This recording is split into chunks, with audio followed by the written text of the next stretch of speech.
is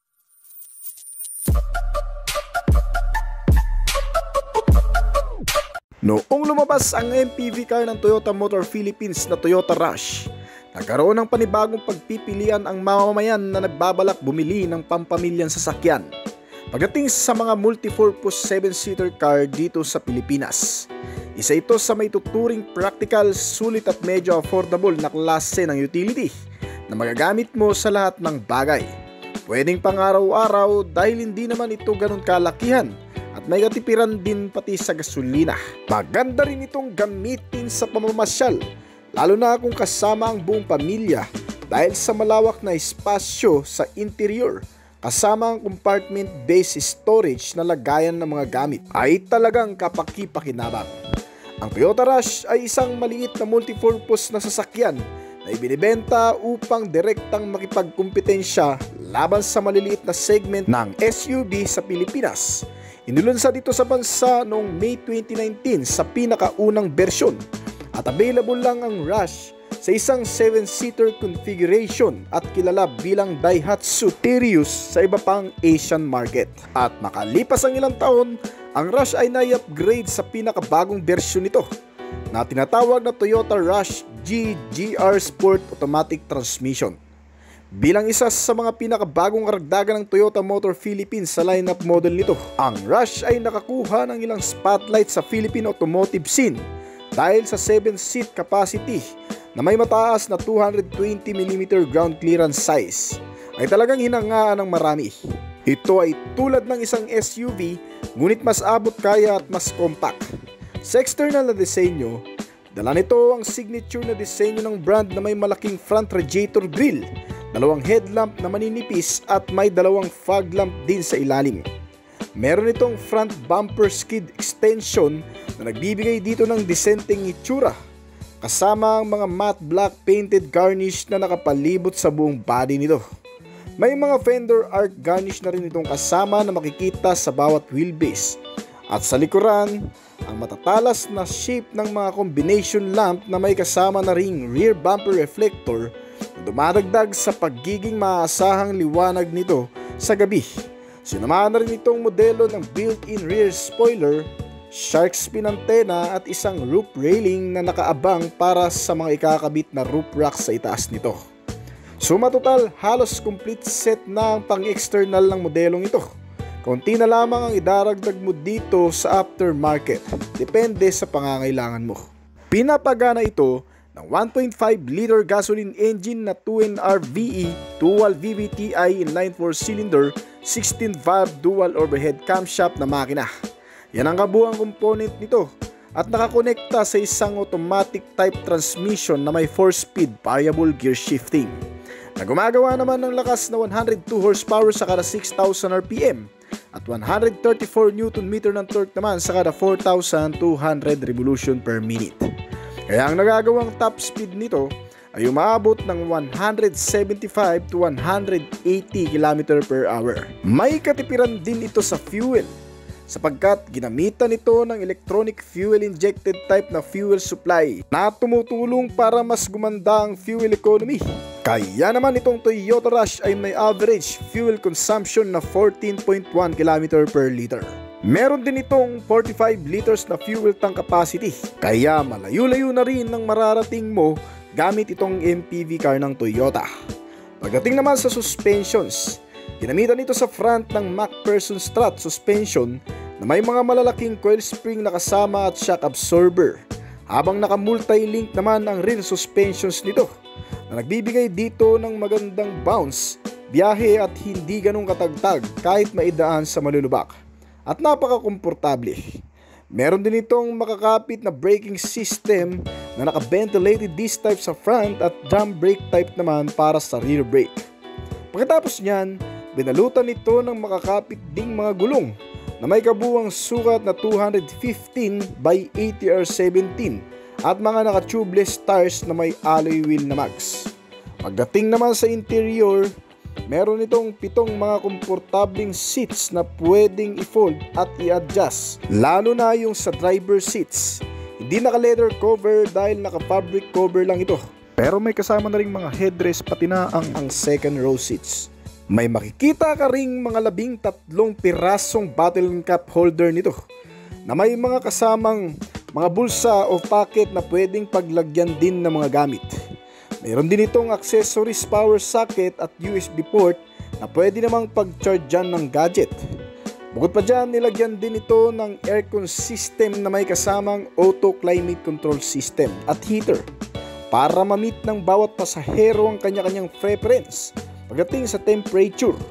At isa pa, ang mga bintana rin nito sa harap at likod ay naka-power window na. Ito yung kusang bumababa ang salamin sa pintuan sa pamamagitan ng electric motor nito. Isang pindot na lang sa buton at hindi mo na kailangan pang diinan. Bukod pa dyan, sinamahan pa ito ng entertainment system. Yung mga libangan sa loob nito kaya ng pagkakaroon ng 7-inch size display infotainment system na may kasama na rin connectivity sa Apple CarPlay at Android Auto. Nilagyan din ito ng Bluetooth para pwede mong mai-connect ang gadget mo dito. Meron din itong 8 kabuuang bilang ng speaker na nagpapaganda ng sound. Di touchscreen na rin ang monitor nito at may kasama pang voice control system. Ang manubela naman itong Rush ay naka-leather cover na rin na may kasamang control sa panel gaya ng sounds, connectivity at marami pang iba. Sa likuran naman nito makikita ang analog type na klase ng instrument meter panel gauge nito na nagbibigay ng readout sa driver para sa mahalagang impormasyon sa pagpapatakbo nitong sasakyan. Sinamahan din itong Toyota Rush ng mga advanced safety features na magagamit natin habang tayo ay nakasakay dito. Gaya ng pagkakaroon nito ng speed sensing door lock na kusang nagsasara ang pintuan kahit hindi na masyadong mailak once na mabit nito ang bilis na 20 km/h. Sinamahan pa ito ng engine check warning para naman makita kung may problema o magkakaproblema na ang makina nito kapag nagpatuloy pa ang pagpapatakbo. Mas maganda ito para mas mapadali nating maagapan at may dala sa pinakamalapit na service center bago pa tuluyang tumirik. Nilagyan din ito ng mga impact beams sa front and side na nagpiprevent sa pinakamalubhang damage ng interior nito kung magkakaroon man ng matinding banggaan.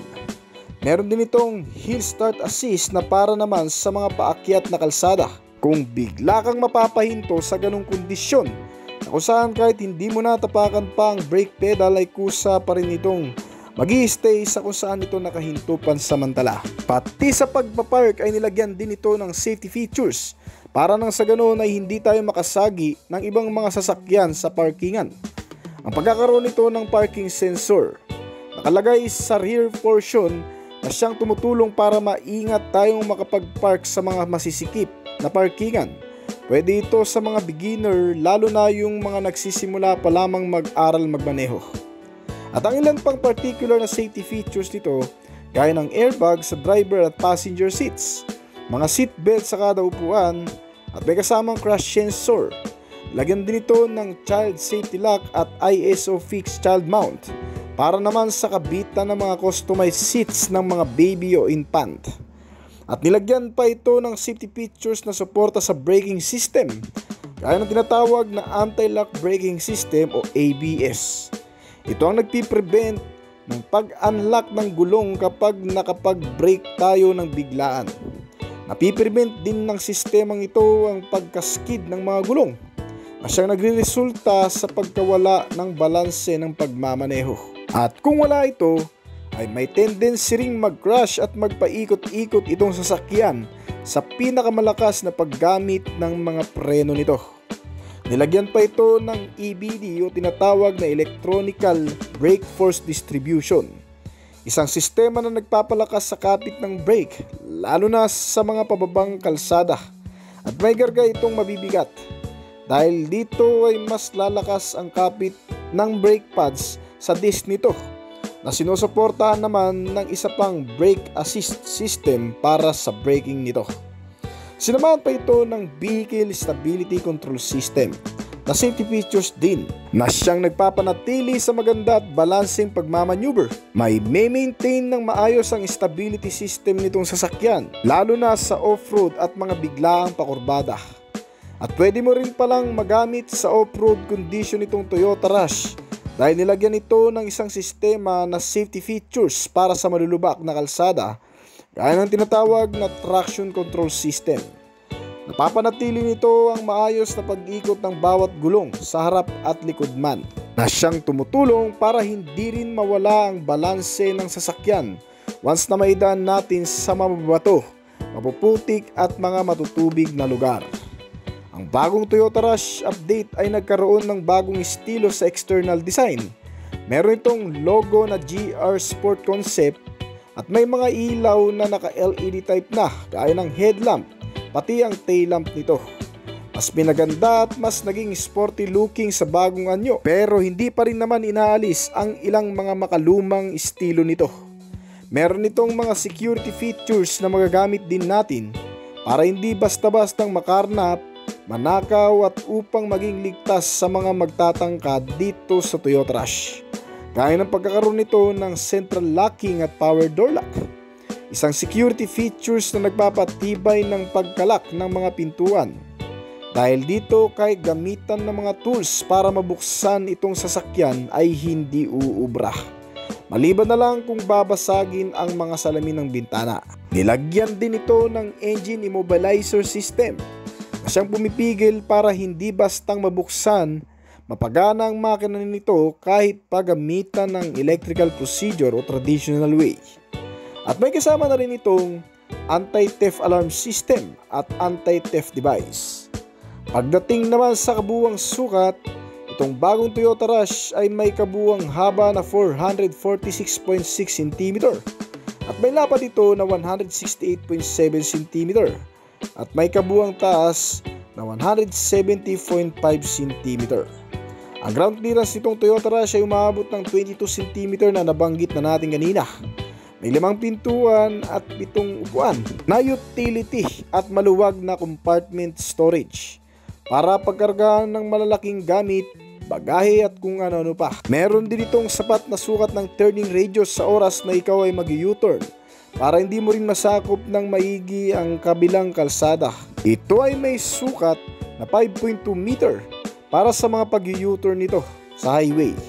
Ang nagkakalaga ang kasalukuyang presyo nito ng 1,202,000 pesos dito sa bansa. So hanggang dito lamang po siguro ang ating video. Ngayon kung nagustuhan nyo ang topic natin ngayon, pwede mong i-click ang like button at pa-comment na rin ang inyong opinion sa ibaba pagkatapos ng video na ito. Bago po tayo magtapos ay nais ko po munang magpasalamat sa mga patuloy na sumusuporta. Matangkilik at nagabang palagi sa mga video na ina-upload natin dito sa ating channel. Maraming salamat po at shoutout po sa inyo guys. Kung bago pa lamang po dito sa aking channel, baka naman kaibigan po din mo click yung subscribe button. Nung lumabas ang MPV car ng Toyota Motor Philippines, ang Toyota Rush, nagkaroon din ng nakatatandang kapatid si Toyota Avanza na mas malaki ng kaunti sa buong size ng body figures nito at mas in-update din ng kaunti sa specs and features ng Toyota Avanza. Dahil itong Toyota Rush ay nagkaroon ng mas maraming gamit at mas naging kapaki-pakinabang hindi lamang sa body size figure